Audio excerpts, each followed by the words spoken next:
ఏలూరు జిల్లా ఏలూరు నగరంలోని కలెక్టరేట్ వద్ద మధ్యాహ్న భోజన పథకం కార్మికులు తమకు న్యాయం చేయాలని కోరుతూ ధర్నా చేపట్టడం జరిగింది. ఈ సందర్భంగా మధ్యాహ్న భోజన పథకం అసోసియేషన్ జిల్లా కార్యదర్శి నాగమణి మాట్లాడారు. వివిధ గ్రామాల్లో తెలుగుదేశం పార్టీ నాయకులు మధ్యాహ్న భోజన పథకం కింద ఉన్న తమను తొలగించి టీడీపీ కార్యకర్తల్ని నియమించేందుకు ప్రయత్నిస్తున్నారని తెలియజేశారు. ఈ విషయంపై జిల్లా కలెక్టర్ కు ఫిర్యాదు చేశామని తెలిపారు. తమకు న్యాయం జరిగేంత వరకు పోరాటం కొనసాగిస్తామని స్పష్టం చేశారు.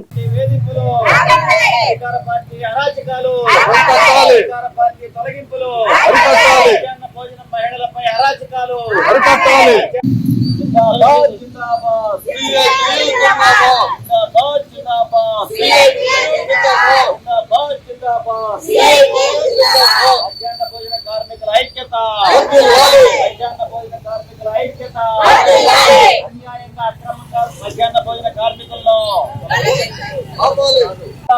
జిందాబాద్ జిందాబాద్ జిందాబాద్ మధ్యాహ్న భోజన కార్మికులపై వేధింపులు.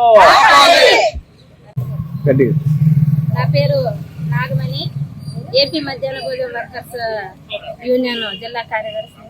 ఈరోజు ఏలూరు జిల్లాలో చూస్తే గనక మధ్యాహ్న భోజన వర్కర్స్ 3000 మంది పనిచేస్తా ఉన్నారు. మధ్యాహ్న భోజన పథకం పెట్టిన కాడి నుంచి ఈ రోజు వరకు కూడా ఎటువంటి సమస్యలు పిల్లలకి ఒక ఇంట్లో ఎలాగైతే తల్లిదండ్రులు ఉండి పెడతారో ఆ విధంగా ఆలనా పాలన చూస్తూ వాళ్ళకి వంటలు చేసి పెడతా ఉన్నాం. ఈ రోజు అధికార పార్టీ వాళ్ళు అధికారంలోకి వచ్చిన తర్వాత టీడీపీ ఈ రోజు ఏం చెప్తున్నారంటే మా పార్టీ వాళ్ళని మేము పెట్టుకుంటున్నాము, మీరు తప్పుకోండి అనేసి ఈ రోజు మధ్యాహ్న భోజన వర్కర్స్ పై వేధింపులు గురి చేస్తున్నారు. అంతేకాదు బలవంతంగా మీరు చేయడానికి వీలు లేదనేసి అక్కడున్న గ్రామ స్థాయి టీడీపీ నాయకులు ఎవరైతే ఉన్నారో వాళ్ళ దగ్గరుండి మరి వాళ్ళని సామాన్లు అయ్యన్ని బయటకు విసిరికొట్టే పని చేస్తా ఉన్నారు. ఇక్కడ చూస్తే గనక ప్రధానంగా దెందులూరులోని దోసపాడ గ్రామంలో అదే పని జరిగింది.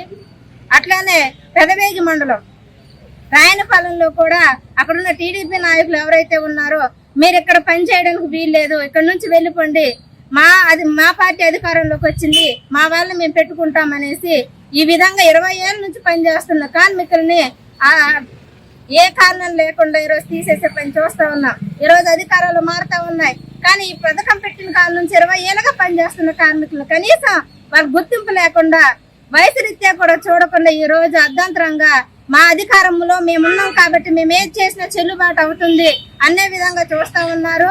ఈ రోజు మీరేం చేసినా చెల్లుబాటు అవుతుందని ఊరుకునే పరిస్థితి లేదు. మేము మధ్యాహ్న భోజన కార్మిక సంఘంగా పెద్ద ఎత్తున ఆందోళన చేపడతాం. ప్రభుత్వం విజ్ఞప్తి చేసేది ఒకటే, ఈ రోజు కార్మికులు అక్కడ ఉన్న పిల్లలు కొండి పడతా ఉన్నాము, వేడివేడిగా వంట చేసి పెడతాము. వాళ్ళ పట్ల అత్యంత దుర్మార్గంగా ఈ విధమైన చర్యలు గ్రామ స్థాయిలో ఉన్న టీడీపీ నాయకులు వాటి పట్ల పై స్థాయి అధికార పార్టీ వాళ్ళు ఎవరైతే ఉన్నారో వాళ్ళకి చెప్పి ఇటువంటి అరాచకాలను ఆపాలనేసి మేము ప్రభుత్వాన్ని అడుగుతా ఉన్నాం.